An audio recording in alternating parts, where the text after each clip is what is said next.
Hey, welcome back. My guest today is Dr. Hank Makini, owner of Eyes Plus Inc. in Kapolei, Hawaii. You don't know how long I practiced that to make sure I got it right. Hank's been in private practice over 30 years, very active in his community, and he's also advocating for children through public awareness campaign called Project Save. And I'm sure we're going to get to learn a bit more about that as well in the next few minutes. Hank, thanks for taking the time to join me. Thank you, Eric, very much. Really so happy to be here. Yeah, well, we're happy to have you. That's great. So I want to jump right into this because, I want to make sure we have time to get it all in. Like, jump right into Project Save and what it's all about. Because I've read a little bit of it and it sounds really quite amazing, the work and the awareness that you're trying to drive home here. So get us into that in terms of, first, what is it? Certainly. Project SAVE stands for Supporting Academic and Visual Excellence. And just to give you a little bit of background, my specialization when I finished school at Pacific University was sports vision. But I didn't really anticipate that I would be going home to a state that didn't have any pro sports.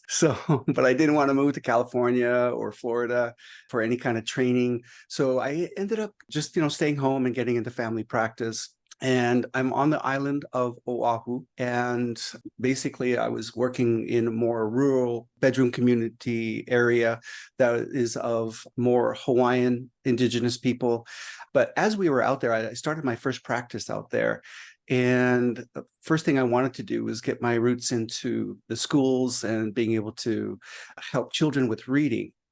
And then jump about maybe that was 1990. So jump about 9 years later, I had moved to one of the up and coming cities of Kapolei that came in 1994. And because of my background at Pacific with behavioral optometry and also sports vision, I didn't realize what was about to happen. But something that I think people hear about a lot, but this is my first time seeing it, was a mom that came into my office. And she basically said that, she says, can you please help me?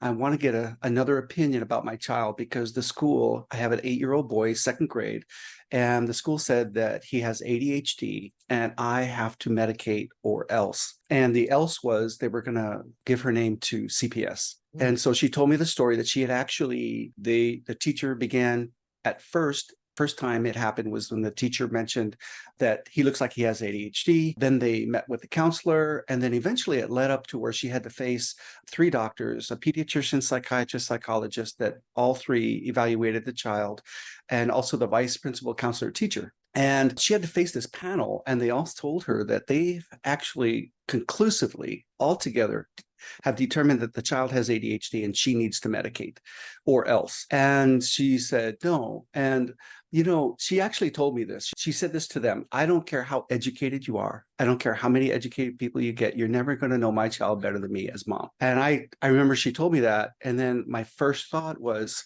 I don't think that this is my area. Vision is not a cause of ADHD. And I told her that. And I said, I don't know if I can help much. And she said, I just want you to check the eyes. And I said, okay, I can do that. So we checked the eyes. And what I found was just something, he could actually pass the vision test unaided, but he had a prescription that was of farsightedness and astigmatism. And that was something that usually got in the way and interfered with reading comprehension. As a second grader, that's the only thing I came up to. I told mom was, I'm sorry, mom. I don't have anything big. All I have is something that possibly is getting in the way of reading. But your child, I can't tell you if the glasses are going to help or not. I'm so sorry. She looked at me and she said, you know what? I need to get the glasses because I'm trying to rule this out. If it works, great. If it doesn't work, at least I know it's not the eyes. So I said, okay, let's go ahead and do it. She gets the glasses. He goes to school. The teacher called her at the end of the day and said, I am so sorry. Your child does not have ADHD. I don't know what's in those glasses, but it was, basically, he was like night and day, a totally different kid. I'm so sorry. Mom calls me. I didn't know how to explain what happened because I don't even know what the schools do. So I just said, I'm glad it worked out, Mom. We'll see you next year. So she comes back next year, the following year, and she tells me that she moved from one part of the island to the other because at the school, right after the teacher had said it's definitely not ADHD, the 3 doctors involved pursued her to medicate, even though. And so I remember when she told me that, I said, wow, really? I said, normally they always follow the teacher as the lead. Why would they do that? And my first thought, and I spoke it to her, I just said, it's probably because there was three of them. You got 1, 2, 3 opinions. That doesn't look good. And she said, yeah. So I said, I'm not dealing with this. I'm gone. So she moved to the other side of the island. About a year later, the counselor at the new school called her in and said, I just received your file from the old school about your son. I have a question for you. Did you guys move to the mainland for 4 months and just decide to come back home? Because we have a lot of families in Hawaii that moved to Vegas and all over. And she goes, no, why would you ask that? And she said, well, we got the file of your son, and I'm noticing there's 4 months where there's no notation. It's like he wasn't even at school for 4 months. Can you share with me what was going on? She shared the story, and the counselor said, it's not even in here. So they actually made it disappear. And that's what got me involved, because at first I didn't know what was going on, but now I felt like, if that could happen so easily, how many times does this happen? And I felt that because it was a visual condition that solved the boy's problem, and I'm an eye doctor, I need to know more about this, even though I feel like a fish out of water. There's nothing really that was in child vision care that really addressed this. And as I began to try to ask questions, I needed to ask questions of the schools. How do you go about going through your process of determining who has ADHD? As I looked at my own profession to see what are we doing to address when there's a misidentification, there's really nothing. There's really nothing out there. Lo and behold, I didn't realize it at the time, but I was starting to fall upon my sports vision, because one thing that really in the 1980s, that was when my training was going on, that sports vision was so different than any other type of care, except maybe for some other ones that are more for like low vision, but that is performance-based. Sports vision is about one outcome, and that is to get an athlete to perform at a higher level. So you need to be able to change their vision, and you need to be able to measure the outcome. And that outcome is not going to be on a chart. It's going to be in their sport, in their position. And that's going to increase their consistency and also their value as an athlete. I started looking at children and I just put a questionnaire together. This is my questionnaire, and it includes even grades and how teachers teach. And I use this every year for my kids. I call it academic vision care. It's like sports vision care. This is academic vision care. And I started, and this was actually an evaluation I use today, but at that time, it was actually my study. I was just wanting to observe and find out. And lo and behold, what I started noticing was that there were characteristic behaviors. Like tall people play basketball. And when football, big people are on the line and the fast people are in the back. And so same thing is with eyes. Nearsighted likes up close, farsighted likes far. And so I noticed that when I ask questions to people, I noticed that farsighted people don't like to read. I mean, not everyone. There's some that do, but there's a characteristic tendency. Farsighted people don't really like to read, but nearsighted people, the characteristic tendency is they like to read. Is it because just their eyes are better focused up close versus being far, and vice versa? So grades, I started noticing grades were also very much a characteristic. So that nearsightedness was like an A in English. And lo and behold, it would be like A in English, A in history, maybe B in science, and C in math, and that makes sense because math was taught on the board. So if you can't see the board, you don't understand the problem. You're at home saying, hey, Mom, how do you do this problem? And they say, well, what did they tell you? And it's like, well, I don't know. They didn't say anything. And and the mom calls the teacher. And then the teacher's like, no, I told them what was going on. I told them how to do the problem. It's like, oh, And so the thing is they couldn't see, and vice versa. And this is where the paradox has come in, moving you forward with academic vision care, is that farsightedness is overlooked a lot. Even just a small +50 child, which is the most average child's vision, is a +50 hyperope. No stigmatism, just +50. These children, actually, when you interview them and you start going over their performance in school, and you go from kindergarten to 6th grade, there's a certain drop off where all of a sudden reading they like, and then all of a sudden reading they don't like by the time they hit comprehension in 3rd grade. But these kids are the ones that pass the test, which I call the gatekeeper, because at the pediatrician's office, it's only those that fail the test that get referred. and they don't always get referred to the optometrist, but they get referred anyway. But the ones who are farsighted never get referred. So if they're the ones that are having a difficult time up close, their eyes are fatiguing, they're like a sprinter running a long distance race, they're always taking breaks, their focus is very difficult, they fall behind in school, they get frustrated. And in schools today, they measure mood as one of the checkoffs for ADHD. So if you have a mood change in school, that can go toward ADHD. And these kids, when they get frustrated, they're going to have that check. And then all of a sudden, the child is considered ADHD. And then when they look at the pediatrician's report and notice that, oh, vision's fine from the pediatrician, then they just look straight to psychology. And this is one of the big reasons. And at schools, I had to study that. I had to ask so many people questions about how they make it up. And the thing about the DOE and what they did was, it was back in the 90s that basically they created a mass unit, if you could say that, a mass unit in the schools where they could address the need of the kids. But what they did was they had to take the diagnosis, the differential diagnosis, and they had to actually modify it into what they call their diagnosis, which is the 9 behaviors. So they were given a different definition of diagnosis, and it does not have any type of overlook. In other words, for us, we have differential diagnosis. Everything's followed in our notes, in our recording, so they can follow it for malpractice purposes, make sure that we're doing our due diligence with every patient. What they do is a matter of everybody from the teachers to the administrators to off-campus counselors, that as long as they agree altogether the child has 7 of the 9 behaviors, they can deem that child ADHD, which actually is their diagnostic process that was actually given to them in that government-supported program that was given into the schools, which was done with a good heart. But they don't realize that nobody's going back, they're looking at it and saying, hey, could we actually make a mistake with this? And the answer is, oh yeah, there's a lot, because there's no differentials done there. And the people that are there don't really understand the process at the schools. The teachers, the administrators, they don't really understand the whole process of what goes on, but they trust it. Not all of them trust it, but some of them do. But anyway, my Project Save is really out to let people know that misidentification of ADHD is real. And most times, if you hear anything about it, it's only the tippity tip of the iceberg. I believe there's a lot more kids that are out there that are actually being misidentified and or put into special ed when really they don't need to. You can visit my website. I have testimonies on my website, www.eyesplusinc.com, about academic vision care that I write, and then also about Project Save. But the testimonies will just really just amaze you in what we had. But when you have a child, you know, one thing I've learned with more so is that when we're in eye care, one of the hardest decisions is prescribing a very, very low prescription, very low prescription.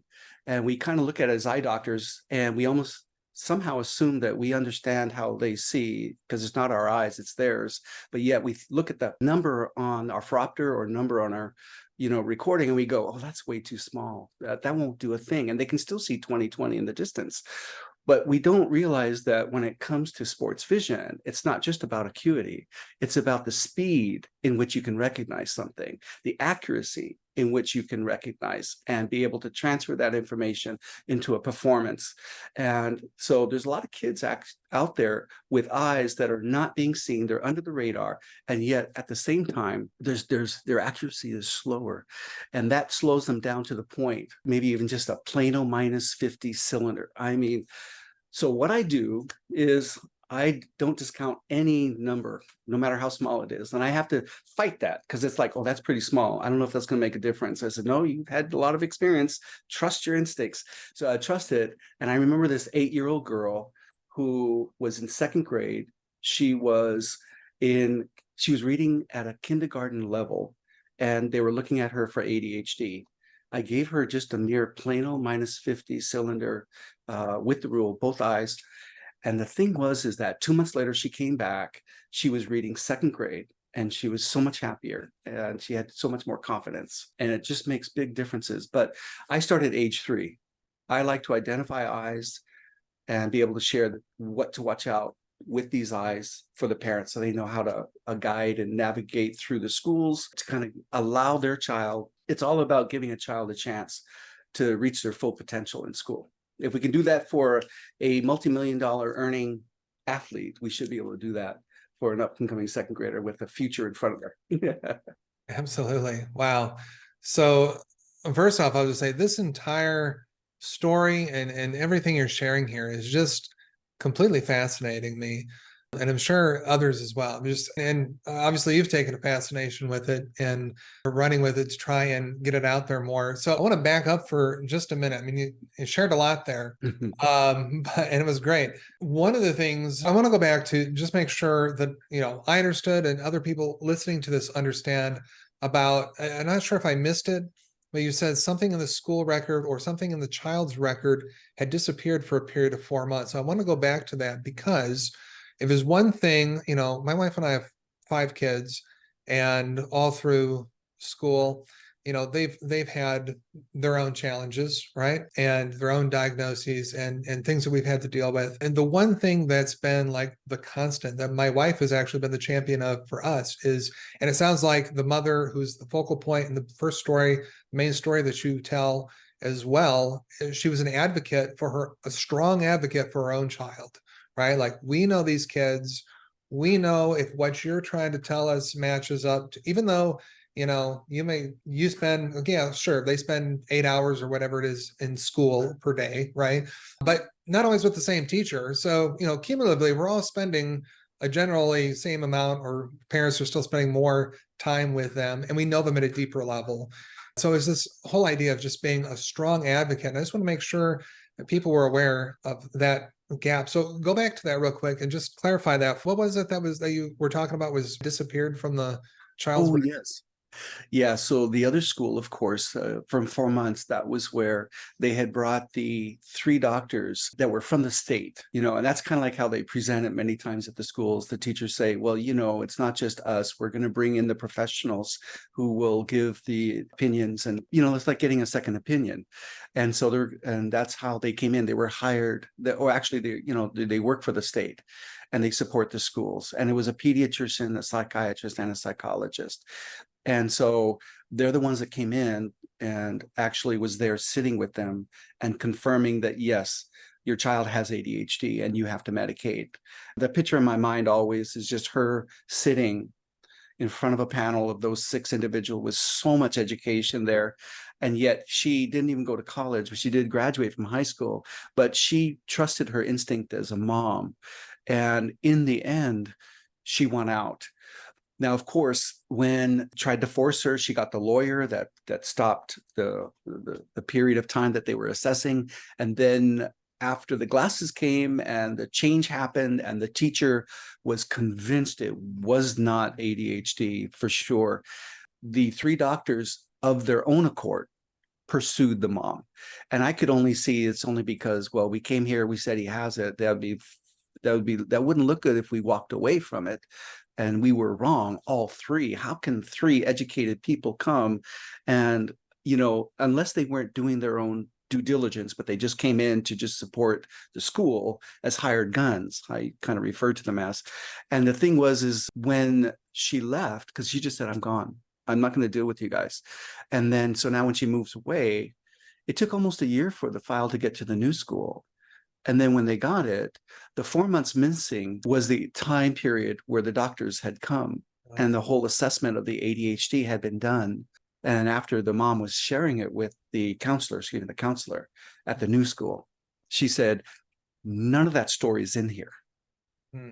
So the whole story of him being diagnosed, the doctors coming in, the assessment, the meeting, all that, it was gone.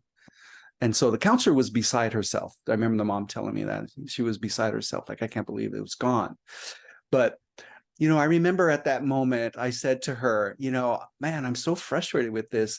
We have one of our local channels that you can actually call them in, if you have some kind of complaint against the electric company or whatever, and you can actually call in and they'll come and interview you. And I was like, I think I'm going to call Channel 2 News. But then I thought, why would I do that? I don't even know what's going on. So I would look really bad. So that was my journey. And believe it or not, that was in 2000. Oh, wow. So it's been 23 years later.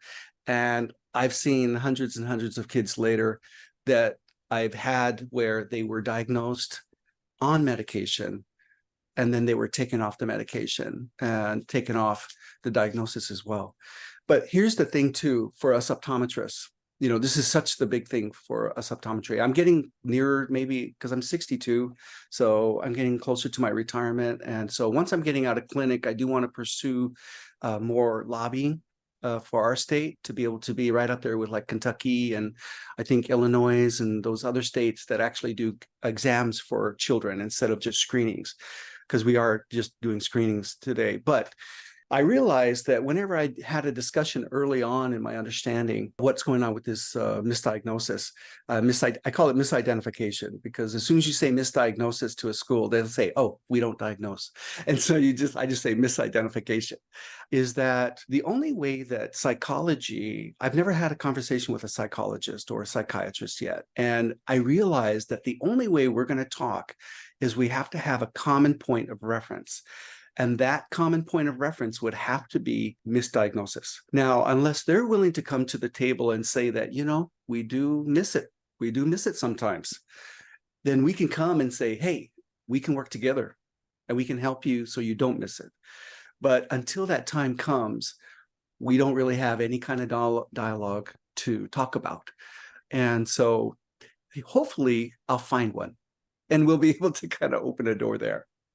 Yeah, well, and without that, I mean, that is a huge uphill battle for a parent to have to fight against, right? It's the level of advocating that you have to do, and convincing and saying the same story over to 3 or 10 different school officials, medical professionals, the whole game, until you get to the person who will listen and insert their foot into the process and be like, we got to stop and look at this, right? It is, I know it because we lived it, right? It was like Right. in different contexts, but same approach and same process. Mhm. Why do you feel like, I mean, is this all stemming back from that outdated government guidance, a combination of that, and then the professionals, just not stepping up and saying, like, are they not wanting to admit that they may be missing things, or what? I mean, what is the Mhm. whole stigma there of like blowing this conversation wide open? I think if we go back to like even ophthalmology and optometry, there's cultures. Each medical discipline and specialty out there really does have a certain culture. MDs kind of come from medical school, so they have their own little culture there. So no matter what specialty they get into, but as we get into like podiatry or get into other things, there's always like a certain culture.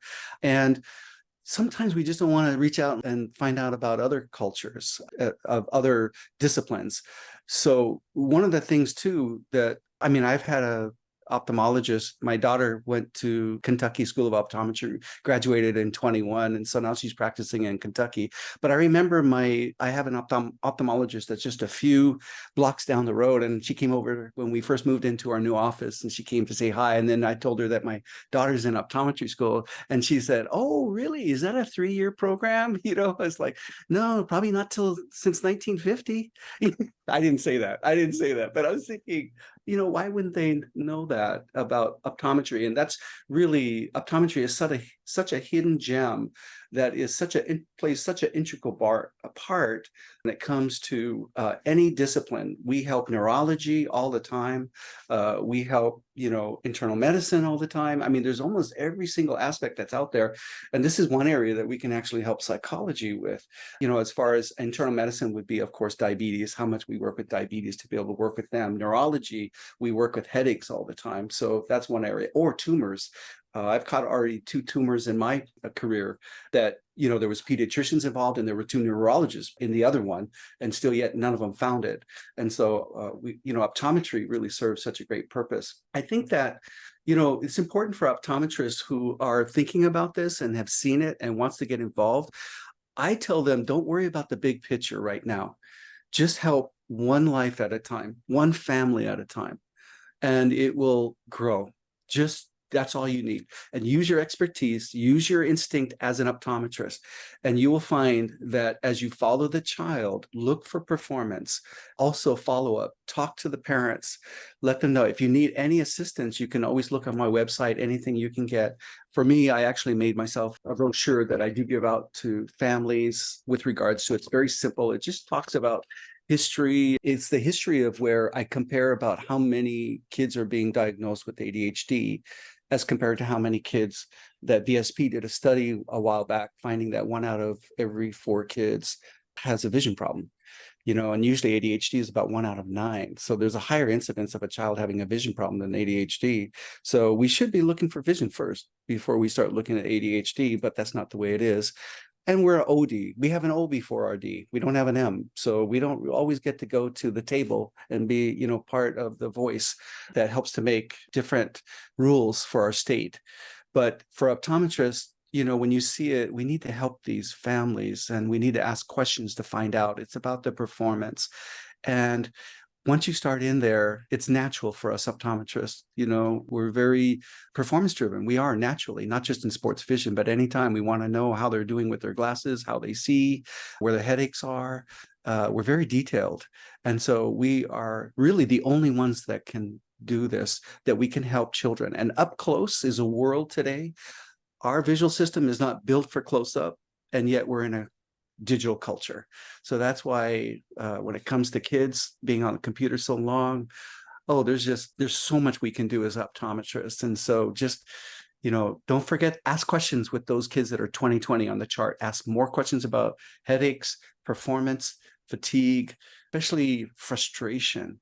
And sometimes you do have to ask almost 20 questions to finally get deeper into where the parents will share something that they didn't realize was visual.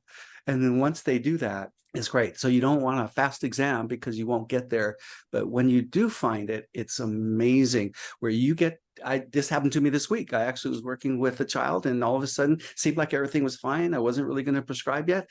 And after 20 questions, we came down and saying that her child is waking up more recently and does not want to go to school, just doesn't want to go to school. And that's because the workload is getting so big. She's getting so discouraged that she doesn't want to go to school. And so, yeah, it takes a while, but it's so worth it. And then also my program, the academic vision care, because I need to follow up with the kids. I see them every year. When I education is so important. So you educate the parents about this, more what's behind 20/20, beyond 20/20. Next thing you know, of their 5 kids, they only brought one in only because they couldn't see. They said, "Mom, I can't see." So they brought them in because they were complaining, because parents will say that, "Well, I only brought that one in because they were the only ones complaining. The other 4 didn't complain." And then I've had that before. And then they listen to what I do and I educate them. They bring the other 4 in. And then we find out one of them who didn't complain, who was actually having a lot of difficulty in school, even behaviorally. And we were able to help them. And so then they bring their kids in every year for their academic assessments. And I do that complimentary with all the kids. And that has, in this community where I've been, it's really, built my practice a lot. But we see the whole family, from the elderly to the children. I start at age 3. But this is one thing that I can tell you is not out there. So if any young ODs or even older ODs, that's been in for at least 15 years, if you want something that's really going to just really something in your community, and of course, it does matter where your community is. And if you do have a lot of the schools diagnosing ADHD in your area, this is really a niche there. But this is something that I think would separate you. Definitely. And if you're looking for something to really kind of identify your practice, this is a great, great thing. Yeah, I'll tell you, I've been working with optometrists since it was like 2017, perhaps. And this is the first time I've heard of academic vision care, right? So, and not to say that just one small thing, but I'll tell you, so we'll get the word out. We're going to link to your website as well, where the story is, the more information about Project Save and the testimonies, which I've read through at least one of, and it's worth some time spending there if you care about kids, if you see this potentially being an issue, in your community, even if not, I mean, it's a thing to explore, even if it's not on your radar at this point, if you are listening to this and feel passionate about it. Anything else we can do with you, Hank, to help spread the word on this and get it in front of the right people? Well, this right here is really the first of its kind. And, I'm so appreciative for you having me. And I think Daphne was the person that actually kind of looks out. And when I got the email from you folks, I was really like, oh, wow, because I felt what I did was sort of like still under the radar and nobody really knew about it, even though as far as other eye doctors and such. So I'm really glad because I just feel so many other people could really take advantage of that, of the help. And by the way, if I could just say that one more time, Yeah. what I do, I just incorporated, just changed optometry for myself. And I didn't change it at all. All I did was, it's kind of like the first time putting sports vision, which is performance based, and it could also be low vision, but putting that with children's vision, looking at performances, asking the right questions, is almost like putting chocolate and peanut butter together. And I can imagine the first time that ever happened, right? It was, hey, this tastes really good, chocolate and peanut butter. And so I didn't create peanut butter, I didn't create chocolate, I just put it together and voila, we got a new taste. And that's kind of like what it is. And it didn't take much more. And anybody can take this and run with it. But it's so new, you really have to just put your heart and soul in it and just help the kids. And I tell you, it just takes one story. It just takes one victory, and that's it. You're set, you're on passion, you're on fire, and you're going to be telling every single patient about this part of what you do. Even if they don't have kids, you'll say, please tell your families. Everybody out there that has any difficulties with pressuring from school or anything to medicate for ADHD, send them our way. Yeah, that's great. But thank you, Eric, so much for this opportunity. Really appreciate it. Yeah, you're very welcome. I'm glad we're able to connect. And I think it's fascinating and great work that you're doing. I'll come back to say too, even what you said about going kind of, spending the extra time with the folks. Like I was totally, when I was a kid, totally in that category of the vision impaired non-complainer. Hello. I was just, we're out there. Don't ask me why, but it was a teacher that happened. I was not until fourth grade. I probably needed him since a lot earlier, but not until fourth grade I started wearing glasses. And that's because, a teacher finally noticed that I was having a hard time reading the overhead projector. That's how we'll date That's a good ourselves teacher. there. Yeah. Yeah, she's like, so she contacted my parents, and that's how that all started getting found, right, and fixed. But yeah, I mean, even spending the additional time, and as we see that in so many professions as well. I mean, even my profession, others, where if you can set yourself up and structure yourself to extend that time a little bit with, the patient, the client, the customer, the human being that's sitting across from you, and has come in and put their trust of care into you, and you can do a lot of amazing things with just that little bit of extra effort, right? Yes. And that's a great takeaway from all of this as well. So thank you so much for your time, Hank. Thank you, Eric. Appreciate it greatly. And hopefully we will be catching up with you again here real soon. Appreciate it. Okay, thank you. You bet.